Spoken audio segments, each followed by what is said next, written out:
While it wasn't a ghost story, he said that there was something that happened during his time in the Army that had baffled him for many years, something he just couldn't explain. This came as a surprise to the two girls. Like many veterans, their father rarely spoke about his experiences during the war. They knew he fought in the Normandy campaign and across Europe with the British Royal Lancers, but other than that, they knew very little about his service. Overcome with curiosity, the two little girls hung on their father's every word as he told the following story.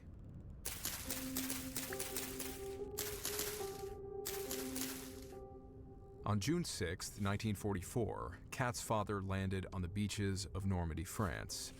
While Kat wasn't able to recall all the specific details of her father's service history, evidently the only Lancers that participated in the D-Day landings were the 24th Royal Lancers. Overall, the Royal Lancers, such as the 12th and 9th Divisions, were involved in the war from the onset, being the British Army's Armored Reconnaissance Regiment. They were often tasked with patrolling deep inside enemy territory to observe German positions and troop movements. In their reconnaissance role, the Lancers utilized armored vehicles equipped with the latest and most sophisticated reconnaissance tools.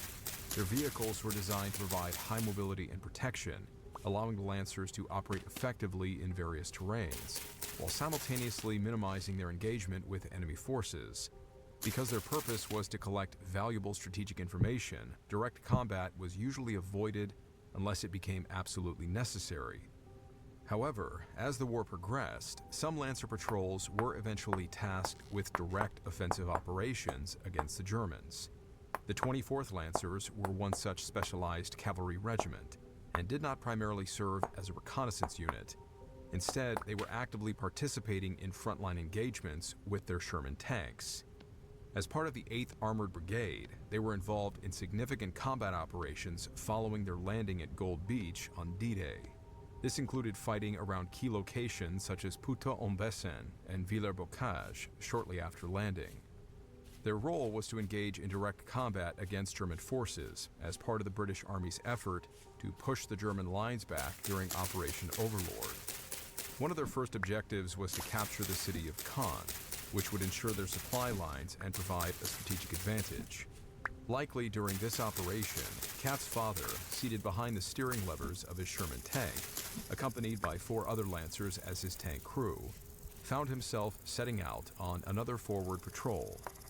Driving off into the French countryside, their small element moved toward the German position, quite possibly aiming to punch a hole in their defensive lines as the Allies advanced inland from the beaches.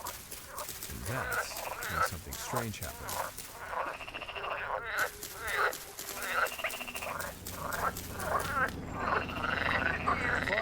Nice change. Never liked the beach man. Even less than. Don't think I'll bother with it once we get back home. If we get back home. Hold on. Did you see that? What, a rabbit? No. I could have sworn I just saw... Yes. Look. Soldiers. Crossing the road ahead. Come on, not now. Come on, Robert. What are you doing? Damn it, Robert. Are you waiting for an invitation? I'm trying. She won't go. There comes another one. What's wrong with it? Damn it, Robert. It's jammed or something. Well then, clear it. I am. Damn pin must be stuck. Boys, I don't mean to rush you, but we are currently being flanked. Fix it, Robert. We've only got seconds. Come on, you right. Peace.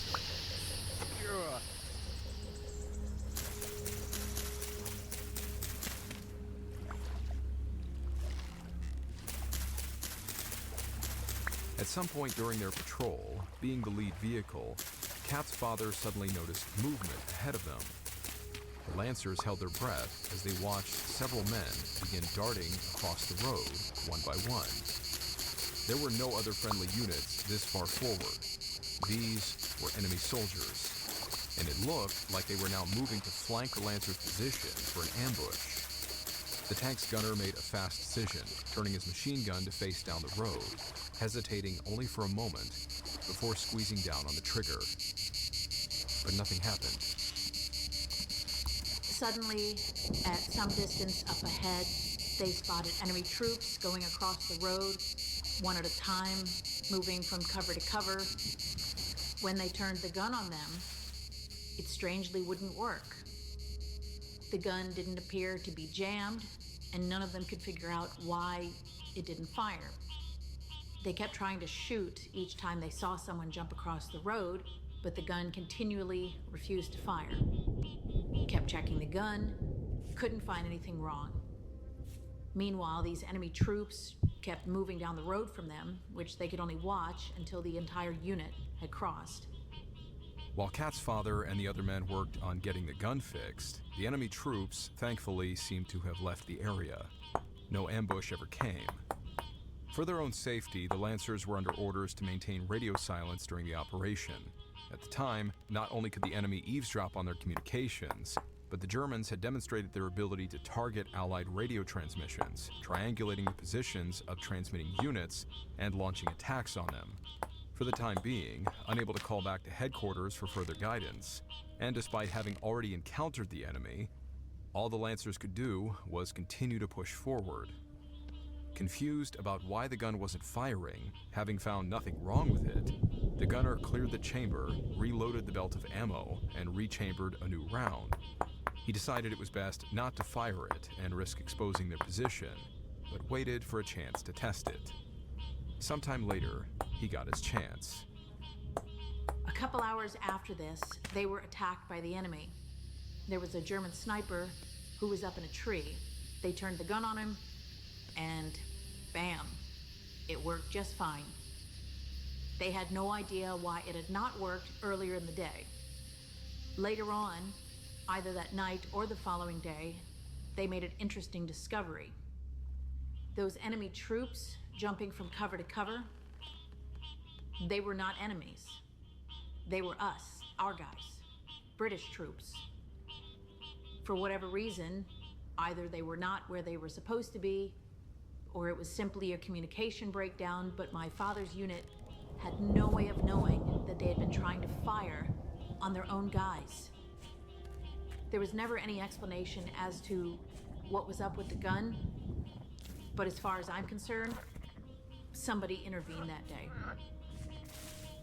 I'm a bit unfamiliar with military terminology, but I do know what the term friendly fire means. These guys escaped getting hit by it, and my father escaped having the deaths of his comrades on his conscience for the rest of his life.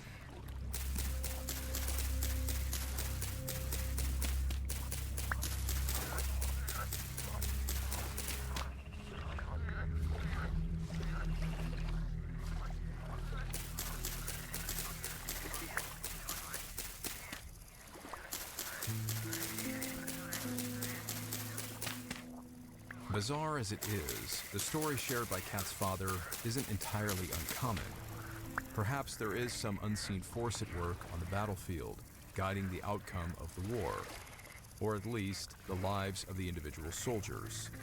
Of course, weapon systems of all kinds are subject to jams and malfunctions, even if they're well maintained.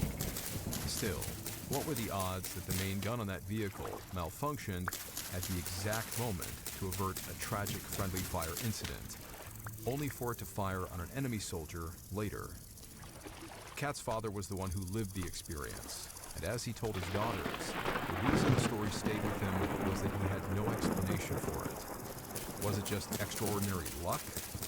Or did something else choose to intervene that day? Speaking of unexplained, this next story can be found in the book Natural or Supernatural, A Case of True Unexplained Mysteries by Martin S. Caden.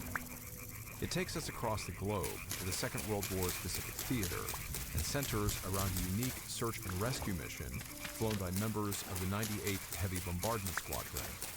What was so special about this mission? Well, as verified by the members of the 98th, such as Lieutenant Herbert T. Kurz, and the outfit's commanding officer, Major Allen Wood, it was the only one of its kind in history. A full-blown military search and rescue mission initiated by one thing: a dream.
On the night of January 20th, 1944, 13 B-24 bombers of the 98th Heavy Bombardment Squadron took off from the island of Tarawa, making their way through the night towards the Japanese-held Locha Atoll. By this point in the war, American efforts to push the Japanese out of the Marshall Islands chain were in full swing. The night's raid was just one of many aimed at disrupting Japanese logistics in the region. As the bombers approached the small island, they were greeted by a barrage of anti-aircraft fire. But while lighting up the night, it did little to deter them. Japanese air defense capabilities were somewhat of a joke to the American aviators. While the enemy gunners always put up a stiff fight, their outdated weapons usually meant that their gunfire was wildly inaccurate. But not every shot was a guaranteed miss. As the bombers went in for their attack run, Japanese fire managed to strike one of the B-24s, causing significant damage to two of its engines. The bomber, dubbed Sexy Sioux 4 by its aircrew, quickly lost power, falling out of formation as it then plunged toward the dark waters below. Watching from their own planes as their friends now fell from view, there was nothing the other Americans could do except mark their approximate position on the map for a search party to later reference. If any of the crew survived the crash, they could only hope that friendly forces picked them out of the water before the Japanese did. Following Sexy Sioux's crash, the Navy and Army Air Forces carried out an extensive search of the raid's flight path and surrounding area. However, after combing over thousands of square miles of ocean, the search sadly failed to find any signs of the missing B-24 or its crew. No survivors, emergency rafts, or bodies. While Kurz's theory is reasonable, plenty of mystery still surrounds the missing crew of the Sexy Sioux 4. What's especially confusing is that the Navy didn't appear to either exhume the grave found on Ley or mark it for future recovery efforts. While the grave marker seemed to plainly indicate the final resting place of Frank Washburn, for some reason the Navy didn't verify it was actually him buried there. Why? Nobody seems to know.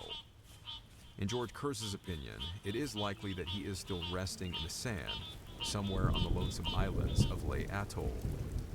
However, in a case shrouded in so much mystery, there is one indisputable fact.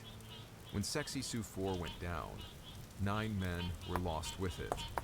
First Lieutenant Charles E. Hoppy Hopkins, First Lieutenant John K. Munsey, Second Lieutenant William P. Rowe Jr., Second Lieutenant Frank J. Washburn, Tech Sergeant Lorian A. Llewellyn, Staff Sergeant Alan Hibbert, Staff Sergeant Eugene S. Derzenda, Staff Sergeant Orville E. Estes, and Staff Sergeant Sam A. Belfiore. In January 1946, their status would be changed from missing to killed in action, with each of their names presently enshrined in the Courts of the Missing, a series of stone walls within the National Memorial Cemetery of the Pacific in Hawaii. As for Mrs. Hibbert's prophetic dream that led the 98th Squadron to the gravesite of Frank Washburn, well, your guess is as good as any. For George Kurz, he had this to say.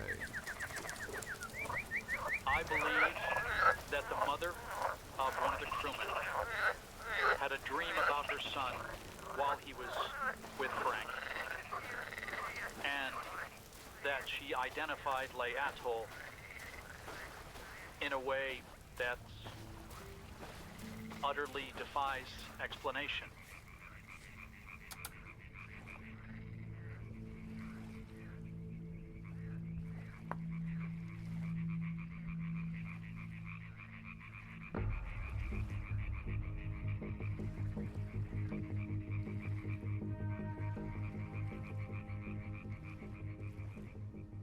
Hey guys, thanks for sticking around for the after action here in the credits. Stories like these are hardly few and far between. I can't be the only person who, throughout their life, and I can think of a few times during my military career, where it was just too coincidental, I guess is the point, that the way things just lined up, you have to wonder if it was an accident, coincidence, or if there is, a higher power kind of keeping tabs on you, looking out for you. But it's always up to the individual, as it was in these stories. With the exception of the mother's dream story, I found that story very interesting because of how it was documented, because it sounds like the men involved in the story were certainly impacted by the experience to the point where the story ended up being published, right? They were telling the story. So you gotta wonder, especially in times of war, when people's lives are on the line, yeah, you really have to wonder. With that being said, thanks for watching, thanks for listening, for subscribing, for liking, commenting, and of course, as always, a huge thank you to both my Patreon and YouTube channel members. May God be with each and every one of you, and I will see you in the next episode.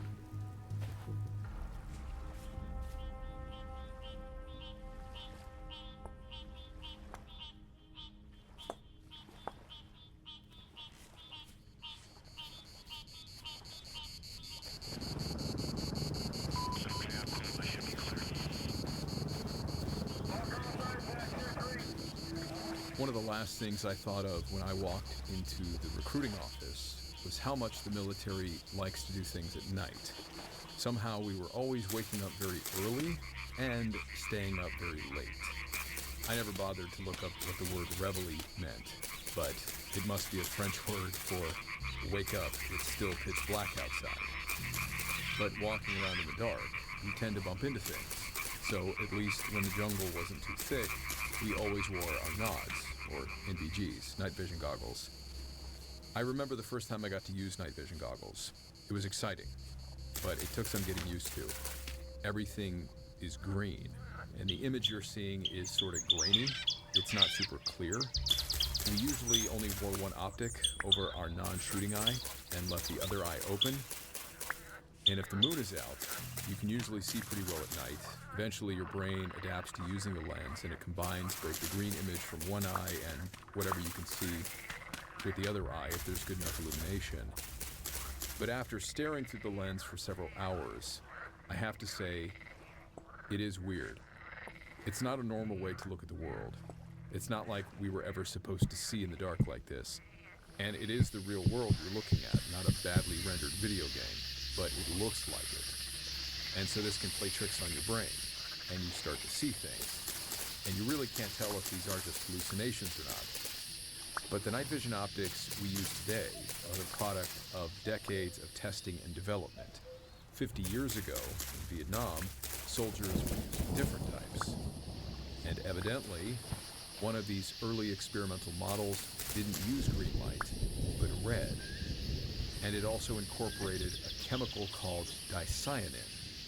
But this chemical had initially been used in experiments to scientifically prove that human beings emit an aura of visible light.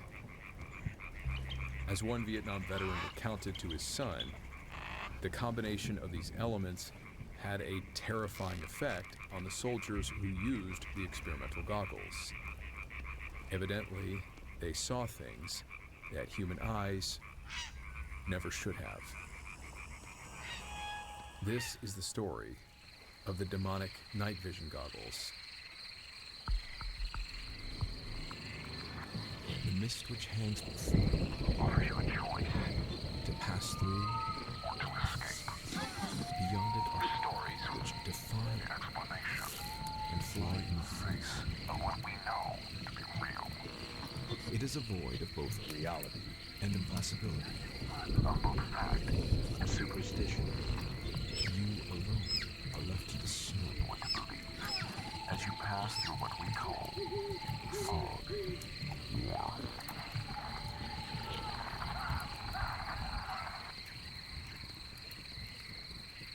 I recently saw a picture that showed a bird inside of a cage, but the cage only had 2 bars, and the bird was staring out of the cage from behind the 2 bars, clearly feeling trapped, even though the cage behind him was completely wide open and he could leave whenever he wanted to.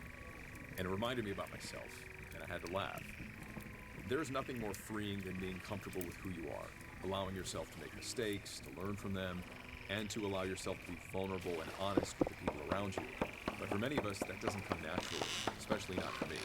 For most of my life, I feel like I've made a concerted effort to present myself in a certain way to everyone, especially when I was in the military. But that's exhausting and not at all necessary. Have you ever heard of a paradigm shift?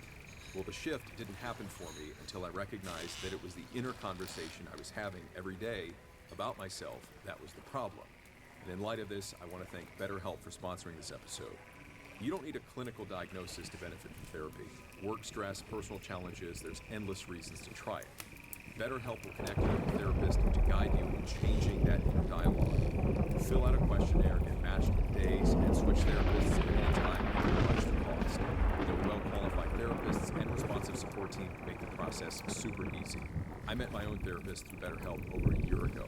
With over 7,000 reviews and a 4.5 Trustpilot rating, BetterHelp is a platform you can trust. Strengthen your relationship with yourself with BetterHelp. Click the link in the description or go to betterhelp.com/wartime stories for 10% off your first month.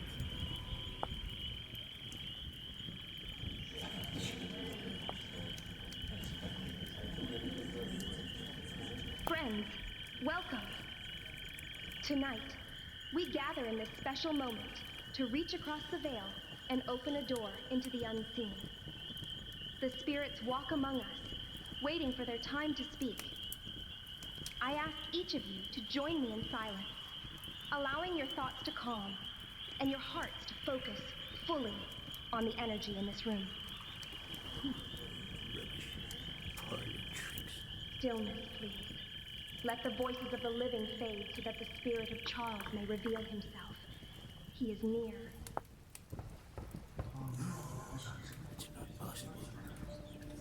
Charles, if you are with us, we are ready to listen. Speak to us in your way, through the knock or the whisper, and let us carry your voice forward into the light.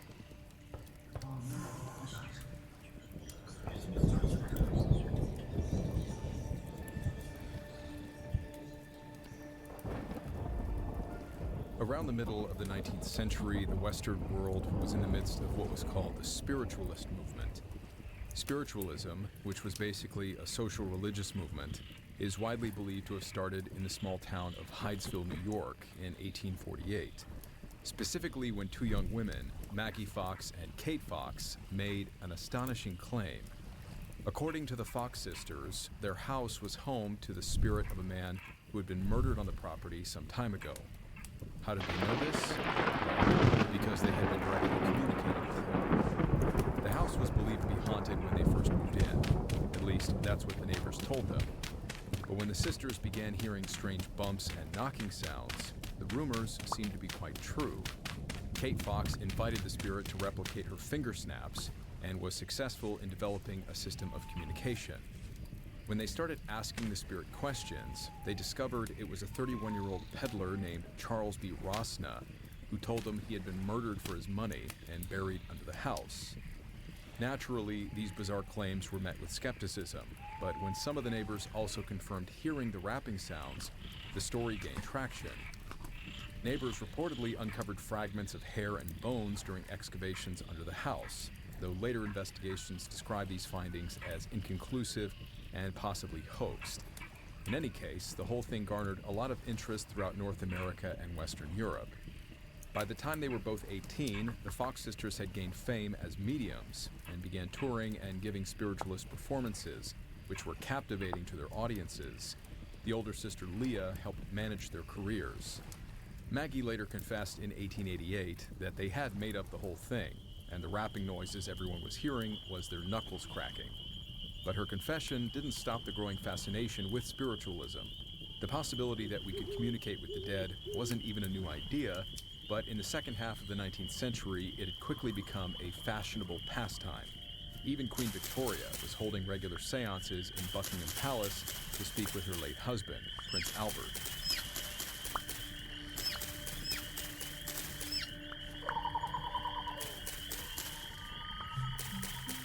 Fast forward about 50 years, just after the turn of the century, the macabre social trend of speaking to the dead was still going strong.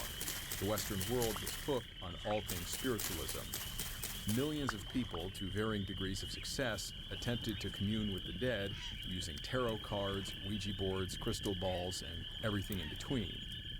There might have once been a time where everyone in the world believed in spirits, but as science advanced, it gave people confidence in the idea that everything had a practical explanation, and maybe the idea of spirits was just an outdated myth. The many scientific and academics of the time certainly hoped to prove as much. They considered all these claims about spirit communication as deliberate hoaxes or tricks of the subconscious mind. So while spiritualism was roaring in popularity, these scientists' efforts to debunk these beliefs became some of the first known scientific investigations into the supernatural. So while the spiritualist movement is considered the birth of spiritualism, it is also credited with the birth of paranormal investigation. As much as men of science were trying to prove that spirits didn't exist, there were just as many believers hoping to use science to prove that they did. Things like vintage cameras, dowsing rods, and pendulums were the more basic kinds of tools. Some ghost hunters used chemistry kits to test for ectoplasm. But there were also electronic devices, many of which were intended to measure things that human eyes can't see, namely disturbances in the electromagnetic field. EMF meters, galvanometers, dictaphones, and sound amplifiers. But that was just it. With the exception of cameras, which took time to develop the photos, all of the devices being used were more for the ears than they were for the eyes. A man named Walter John Kilner would soon change this. He wanted to create a device that could visualize something that most people didn't even believe existed.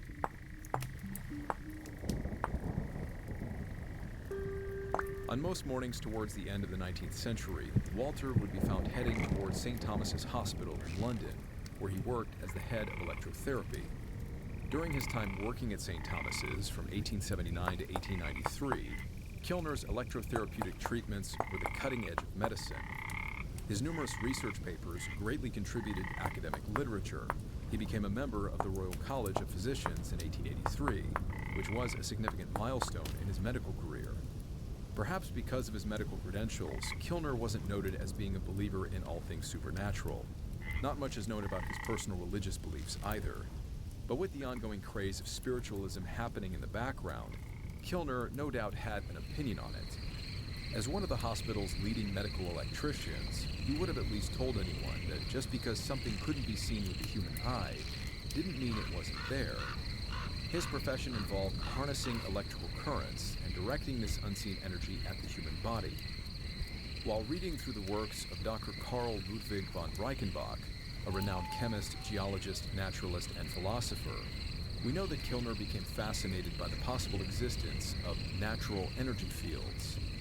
According to Reichenbach's blend of mysticism and science, these energy fields, which he termed the Odic force, radiated from every living being, a sort of glowing life force that could be affected by one's emotions and general health. To most people, these energy fields were invisible.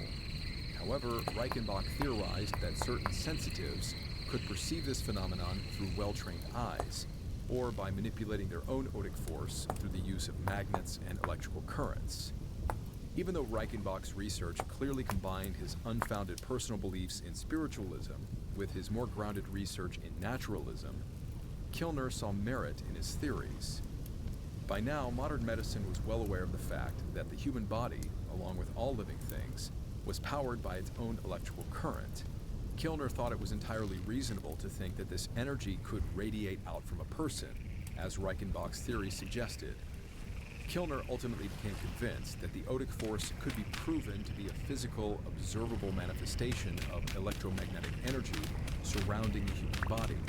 But he explicitly differentiated his work from spiritualist practices.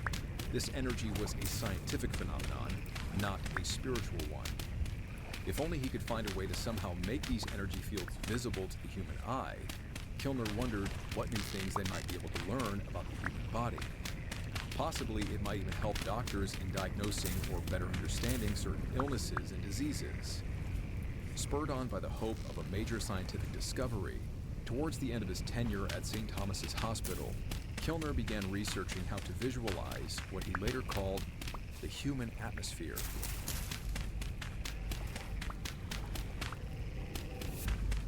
Kilner's early approach to experimenting with the human energy field was to use Reichenbach's suggested method of magnets and electrical currents. When these failed to yield measurable results, Kilner started to shift his approach And finally, he found something that worked. Through trial and error, he developed a specialized apparatus he called Kilner screens. These screens were comprised of glass slides treated with various chemicals and colored dyes that filtered out specific wavelengths of light. The idea was that if the right combination of filters was used, the human aura could finally be observed through these pieces of glass. A breakthrough was made when one of these slides was treated with a dye known as dicyanin. The dye is a derivative of coal tar. When applied to a screen, dicyanin has an interesting effect on light. It amplifies certain elements of the color spectrum that are otherwise invisible to the human eye. At the time of Kilner's experiments, the dye was commonly applied to photographic plates to sensitize them to infrared light, with other chemicals like ammonia being added to dilute it and change the sensitivity. Real-world applications included everything from analytical chemistry in detecting certain fluorescent substances to its more documented use in astronomy, since infrared photos now gave researchers much brighter images of the night sky. Kilner is one of the few known scientists who used dicyanin for medical studies, and looking through the glass slides, now tinted dark blue by the dicyanin, the results were remarkable.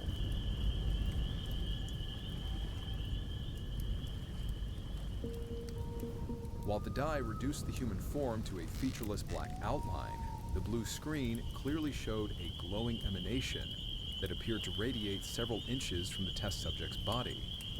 This, Kilner was certain, was the odic force that Reichenbach had spoken of, the natural energy field, or aura, as Kilner named it, that surrounded all living things. After coating some lenses with dicyanin and crafting a pair of wearable goggles, Kilner began to closely study these emanations. His many findings would form the basis of his published work, The Human Atmosphere, or the Aura Made Visible by the Aid of Chemical Screens, which was published in 1911.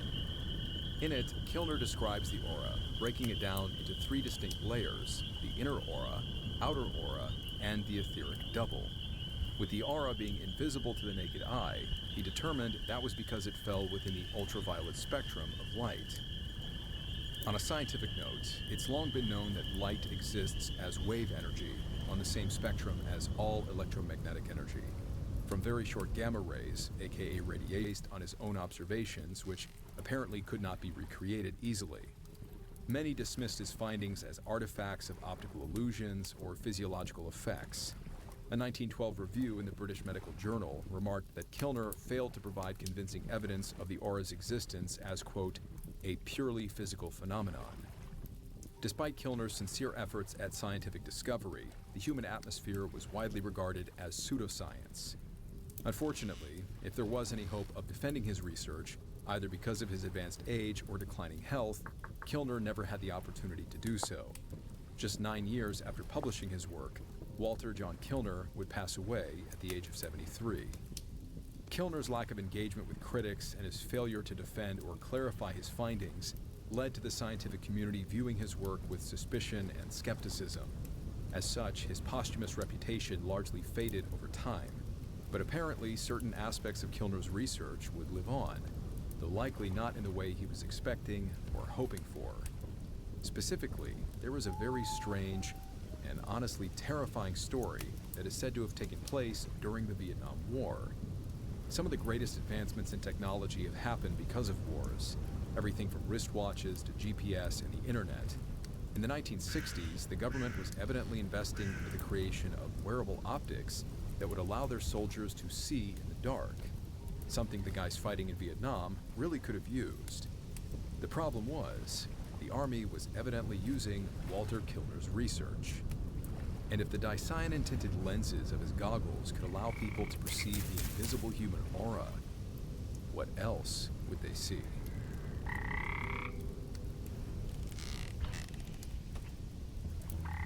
Given the nature of the fighting in Vietnam, the ability to operate in total darkness would be critical to American success. The North Vietnamese Army and the Viet Cong guerrillas tended to lay low during the daylight hours. Most of their movements of troops, supplies, and their ambushes were carried out under the cover of darkness. The primary reason for this was that the Americans had command of the air, Any attack made during the day would be met with waves of helicopters, aerial bombardments, and other gunships. But the pilots couldn't see very well at night, so once the sun went down, the Americans' remote outposts and fire bases immediately became vulnerable to coordinated attacks. Having arrived in Vietnam in the spring of 1965, it didn't take long for the American soldiers to realize that the Vietnamese owned the night. And even during the daytime, despite their superior air power, the Vietnamese often had the cover of jungle and entrenchments.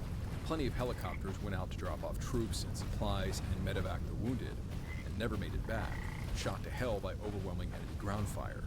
So, American pilots were still flying at night. The cover of darkness worked both ways, and in spite of the obvious risks, they just required a large amount of training, experience, and reliance on their flight instruments. Pilots with enough flight hours would eventually develop a sense of spatial awareness, and otherwise flew at higher altitudes and used radar to map the ground below them.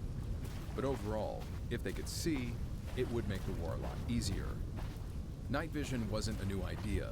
In fact, infrared optics were first seen during World War II, such as the FG-1250 systems mounted on the German Panzer tanks, and American snipers were using smaller rifle-mounted devices. The problem with these, and everything used up until 1964, was that they all required an infrared spotlight to first illuminate their targets. In 1964, the American military had finally started developing the ANPVS-2, or Starlight scope. This was the first passive night vision optic, meaning it only needed the ambient light from the stars or the moon to work. A huge leap forward. But even then, the Starlight scope wasn't ready for use until 1967, 2 years into the war, and wasn't fully adopted until 1969. And it was too bulky and offered a limited range of vision, being fixed at 4 times magnification, making it completely unusable for the situational awareness required while flying an aircraft. It was great for slow-moving targets on the ground, and that's about it. So around this time, the Army was evidently working frantically to come up with some kind of night vision optic that could be worn by pilots, like a pair of goggles.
This story was shared by Cliff High, the son of a soldier who had served in Vietnam.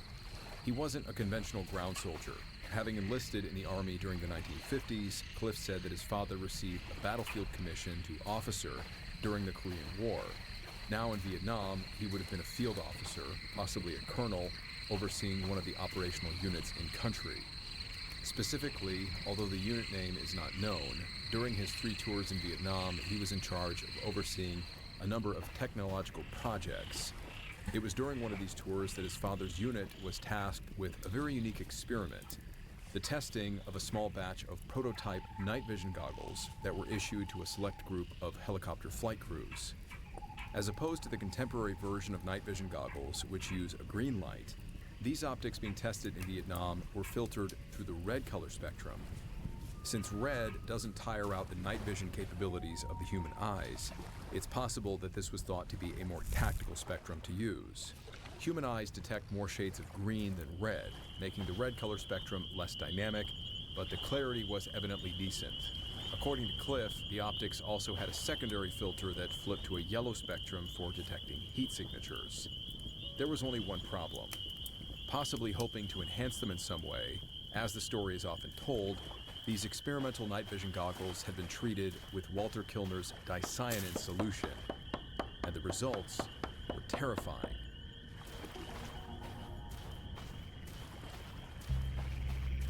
Cliff's father said everything went to hell the very first night they tried using these new optics. His father was accompanying a small squadron of helicopters on a test flight. Each of the gunners had been given a set of the red optics. While flying over a peaceful area of the South Vietnamese countryside, the gunner on the right side of his helicopter suddenly opened fire, but not towards the ground. He was firing wildly off to the side of the aircraft. While the helicopters flying alongside them suddenly broke formation to avoid being hit by the .50 caliber gunfire, Cliff's father was screaming at the gunner to stop, wondering what the hell he was shooting at. Other units had experienced issues with their guys using heroin, and this certainly seemed like the case. Bolting out of the co-pilot seat, Cliff's father went to grab the soldier sitting behind him and pull him off the gun. Getting close enough to see him and pulling the goggles off his face, he saw that his eyes were wide, clearly terrified, and he asked him what he was shooting at. The answer he got back was certainly not what he expected. Over the noise of the aircraft, the gunner described what he saw. There was really only one word for it: demons. Demons flying alongside their helicopter. And the reason he shot them was because they were coming to get him. They were gesturing and pointing at him, clearly able to see him as much as he could see them. So he opened fire. Cliff never mentioned what his father said after that, but it seems obvious that hearing this man's response about what he was seeing through the goggles would not have alleviated any concerns he had about the guy being a heroin addict. But Cliff did say his father knew he wasn't exhibiting any of the usual symptoms of a drug user. It must have been a rather awkward flight back to base after that, as well as the debrief that took place once they landed, and the other pilots were asking, "Why the hell were you shooting at us?" But that gunner would not be the last guy to see something akin to monsters or demons through the red lenses.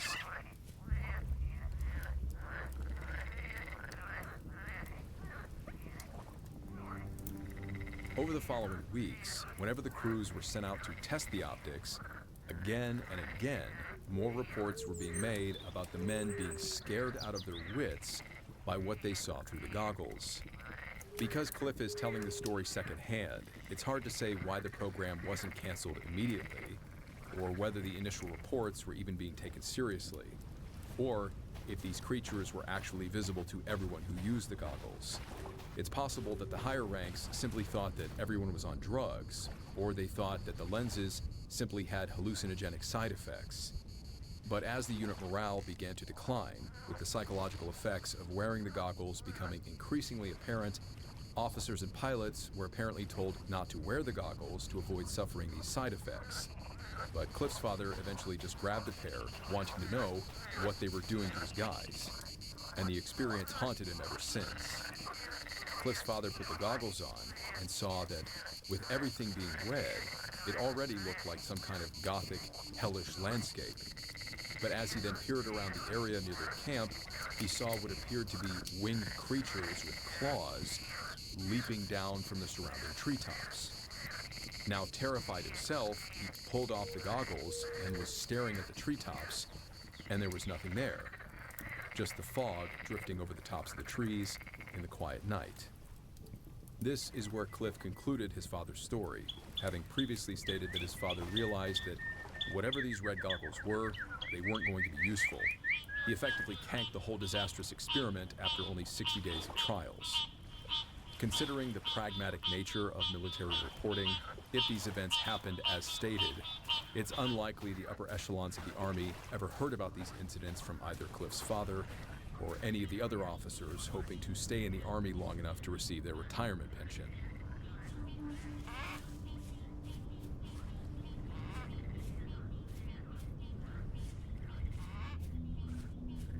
Since Cliff High's interview hit the internet in 2018, his claims about the red spectrum night vision goggles tested by his father and his unit have of course drawn their fair share of criticism. Through years of experimentation, green light ultimately became the ideal color spectrum for night vision. Between the cones and rods in our eyes, the rods are responsible for night vision and are most sensitive to green light. That means that in low light conditions, the eyes can discern more shades of green than any other color, providing greater detail and contrast. Green light was also found to be less fatiguing for the eyes compared to other colors such as red or blue. This is particularly important for prolonged use of night vision devices, as it helps to minimize eye strain and discomfort. But it's not as if this debunks Cliff's story. He himself calmly stated that his father said the red spectrum was experimental and that the technology ultimately went to green. But it does seem that he suggested the military switch to green because of this incident. All available records do seem to indicate that green light was the initial color chosen for the first generation of passive night vision goggles introduced during the Vietnam War in the 1960s. But then again, if the red lenses caused terrifying hallucinations or literally allowed men to see into another dimension, it's not like this would have been publicized, and maybe the men who experienced it largely refrained from speaking about it, as is the case with many strange experiences and encounters by military personnel who are hoping to maintain a reputation of sanity. Following the release of Cliff's story, there have been other Vietnam veterans, many of them helicopter crew members, who voiced their opinions about the story, saying they never encountered red night vision goggles and that helmet-mounted optics were incredibly rare at the time. Then, there's the reported use of dicyanin dye that, according to some versions of this story, was responsible for the goggles' distinctive red tint and supernatural qualities. But I listened to Cliff's interview, and he never once mentioned Walter Kilner or dicyanin. As with other bizarre stories, the story of the demonic night vision goggles seems to have been changed over the last few years of retellings. Since Cliff never mentioned dicyanin when recounting his father's story, it initially seemed that someone had intentionally or unintentionally combined the Walter Kilner story with this one, maybe to offer an explanation for why these goggles could see demons. But some of the information just didn't add up, for instance with Kilner's goggles being a dark shade of blue, not red. Strangely enough though, there might actually be a lot of documented truth behind Cliff's story about demonic night vision goggles. After some research, I stumbled across a very interesting document that seems to answer the question of where this story got mixed up. It's a research article published by the Department of History at the United States Naval Academy in 2017. It's titled The Secret of Seeing Charlie in the Dark, written by Richard A. Ruth. The subtitle is The Starlight Scope, Techno-Anxiety, and the Spectral Mediation of the Enemy in the Vietnam War. As mentioned earlier, the Starlight Scope was the rifle-mounted optic that was used in Vietnam from 1967 and onward. And again, it was the first passive optic used by the American military, meaning you didn't need an infrared spotlight to create light for the scope, but just enough ambient starlight or moonlight. The article is over 60 pages, but in short, the introduction of the Starlight Scope to soldiers fighting in a war was highly problematic. While the article does talk about the tactical advantage the scope gave soldiers, it primarily addresses how the scope imposed, quote, psychological and physical burdens on the users, creating anxiety and moral dilemmas. So what was the problem? Well, the overarching point is that these guys weren't used to being able to see at night, and now the scopes made it very easy to see in the dark. But everything was green, and the optic gave everything an eerie, ethereal look to it. It would have been the most unusual thing these guys had ever seen. While functionally useful, these guys were already run ragged by the war, and now they spent night after night, exhausted, staring at a green landscape that looked like another dimension, and trying to kill anything that looked like an enemy soldier in that dimension.